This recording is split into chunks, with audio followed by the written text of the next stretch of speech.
All right, guys. Here's our personal bodyguard here with his MP5. Oh, hold on. Can we show him? With his MP5, we're gonna an actual MP5, guys. MP5 Egyptian guard. An MP5K. A very brave Egyptian guard. I mean, Protecting us, sure. Alright guys, this is our boat that we're going to be in for the next 3 days. And it's amazing because the entire floor is onyx with stuff on it. oh, okay. Never mind. Yeah.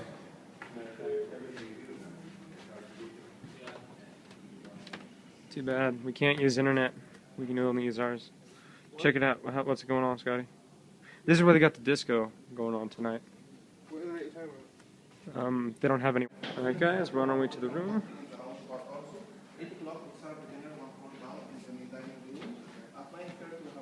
There they are.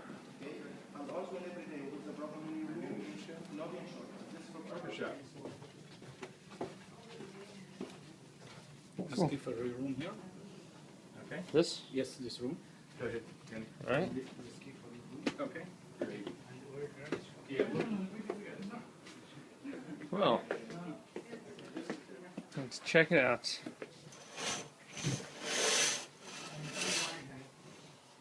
Oh, good. The adjoining door right here is cool.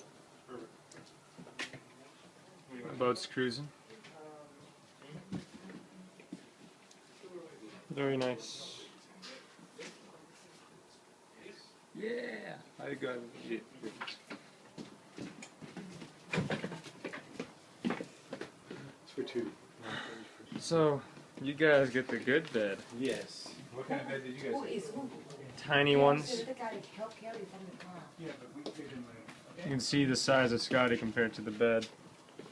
As everyone knows, I mean, we're not going to have to say too much about this, but the Egyptian people, we applaud them for their revolution, actually, and hopefully that they can come to terms to where they get the government that they want. Let's put it that way. Hopefully Yes. in 100 years maybe. Well, let's hope sooner. Let's hope sooner. Yeah. Because I mean, there's going to be a lot of things going on in the world that are going to be changing rapidly. Yeah. Because of the fiat currency, the U.S. dollar, the British pound, and the Japanese yen. And the Japanese yen is going to crash, then the British pound is going to crash, and then the U.S. dollar is going to crash. When that happens, the whole world's going to be in turmoil. And then so there's probably going to be a lot of things that happen. So At hopefully that time, good Scott, things I'll give you a call. Absolutely. Well, you'll have our number, without a doubt. All Okay. right. You family? Yeah. Ready? All right, guys, here we are. We're at the granite quarry of Aswan here. All right, this is where the granite came from to the Great Pyramids and all over Egypt, okay? And this is really an amazing thing here. Look at that wall that you're pointing at right there. Yeah. That is a cut wall right there. That was, I mean, I don't give a fuck what anyone says. That is cut with machinery, okay? You cannot cut that by fucking hand. I don't give a fuck what anyone says. It's total fucking bullshit. Look at that wall. That wall was cut by machinery. Okay? Also another thing, show it over here. Also another thing, guys, you see this right here? This is a rectangle cut straight into granite. Okay? A fucking rectangle cut straight into granite. Okay? I don't know how they did that without power tools. Okay? I just don't know how they did it. I mean, I don't care. Look, I mean, I've been quarrying granite for, all my life, and we've had the pleasure of having all the power tools. But I'll tell you right now, that wall right there is total fucking proof, right there, unequivocally, no doubt. This is bullshit too, right here. Yeah. Let's keep on rolling. All right, guys. Here's the unfinished obelisk. That's just fucking amazing. How did they dig down the holes like that? It looks like a giant core bit probably went down first, but very seriously, this is basically what it looks like to me is that they had some other kind of technology. You can see where they started cutting down. I know.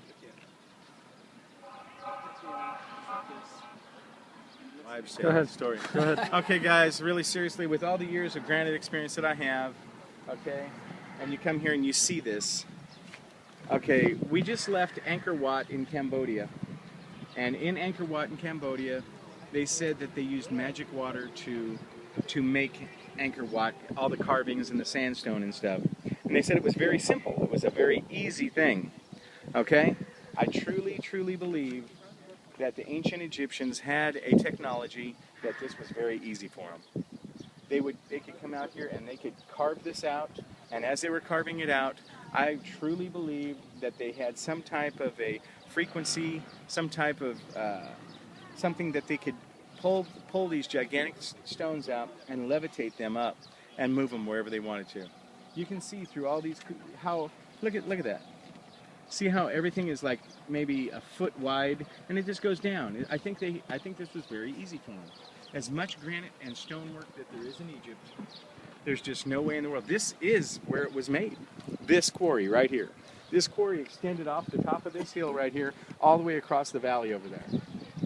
And everything that's gone from it is all over Egypt. In statues, in the pyramids, everything. Everything. Also, all the obelisks all over the world, they are between 220 tons, 300 tons in weight. What we are looking at is about 1,168 tons Yes. in weight, 41.75 meters its height. Until nowadays, nobody knows who's the owner of this obelisk. Right.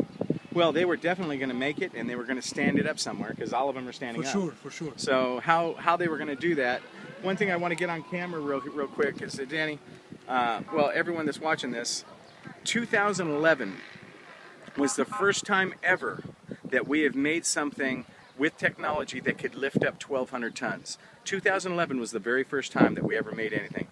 Look, they're making this, and they know they're going to go stand this up somewhere. There are blocks in Baalbek in Lebanon that are 1,200 tons that they move. Okay? So how in the hell did it take us till 2011 to find something or make something big enough that could lift up this weight and move it? Someone answer that. This whole entire trip, guys, is nothing else except to go over the unexplained things. And that's why we're panning the entire globe, and we're going all over the world to see things that are totally unexplainable. This is totally unexplainable. There's no doubt whatsoever. So, there we go. Story from Cambodia. Exactly. So, yeah. Okay. I was just saying that the locals here, the locals in Aswan, plenty of them, they believe that these things, and the ancient Egyptians used spirits, the genies, in building these temples and in lifting these stuff. Until nowadays, plenty of people go and look for treasures, and they believe that the most difficult thing is to overcome the local spirit living in it. Finding plenty, and they believe jinn, in the jinn, and they believe also in the Pharaoh's curse as well, and plenty were killed. Okay, guys, the same stories in Cambodia at Angkor Wat. Same stories. The spirits, the evil spirit that came down, that came from the stars, the good spirit that came down, and then the building spirit. And the building spirit is the one who gave them the magical water. That they said it was very simple to build Angkor Wat. They said it was very simple. How many were there? I forget, 54? 52 or 54 different temples there. It's amazing. I mean, they're huge. I mean, gigantic. And look at this quarry, you know, the same stories. It's just amazing. Halfway around the world, not halfway, almost halfway around the world. Pretty close. I mean, it took us 10 hours to fly here from there. So, I mean, it's close.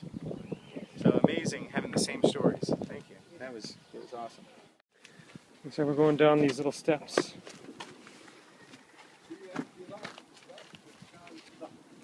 You got it? You got everything?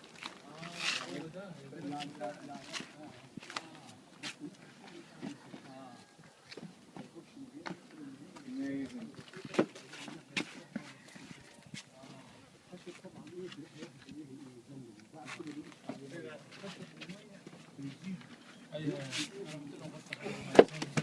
Family, he's saying that this is a head of a statue.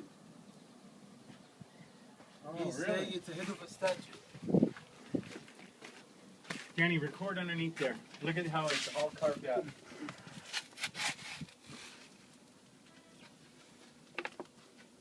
fucking amazing. How could they get under like that? How? It's impossible. It's impossible. I mean, this is just impossible. We can't do it now. We cannot do this now. Absolutely. There's no way. Danny? Yeah. Oh, Danny, you okay? Slowly. Yeah. You alright? No. Are you ready? I have to record at the same time. Give me a bottle. You alright? Are you okay? It's okay, I got it. It's okay. Okay. Thank you. Come on. Are you ready? You alright? Okay. By the way, Danny, he's the curator, correct? He's the caretaker. Caretaker? Yeah. This is the caretaker of the quarry, okay? Danny, you Alright, ready? cool. And this right here, he is saying, and this is the first time that Mustafa has been here, ever, Yeah. in this area. In this area of the See, quarry. look.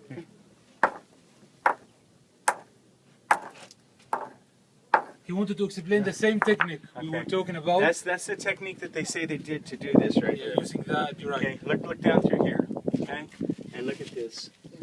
And I'm just, you know, nothing against the caretaker at all. It's impossible. You'd be here for 1,000 years, more than 1,000 years, more than 1,000 years. I don't care how many people were here; it would never happen. But he's saying that this right here is the head of a statue.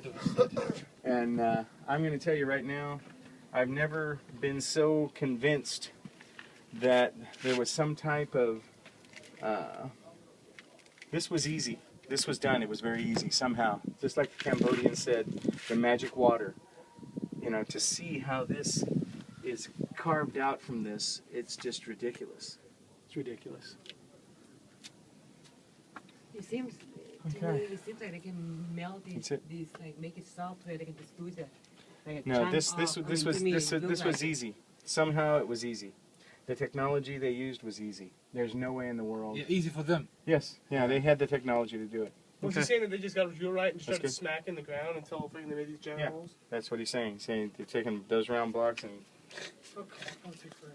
Well, you could sit here, if you'd like to, take that block and try to grind anything off you can there. You can't. Try it. It'll take you forever. Try it. And the problem is, okay, we will say that they will use the bolts, Mhm. okay? Mhm. But how they will, you can see this area, how they will get inside with the bolts. It's not happening. Believe me.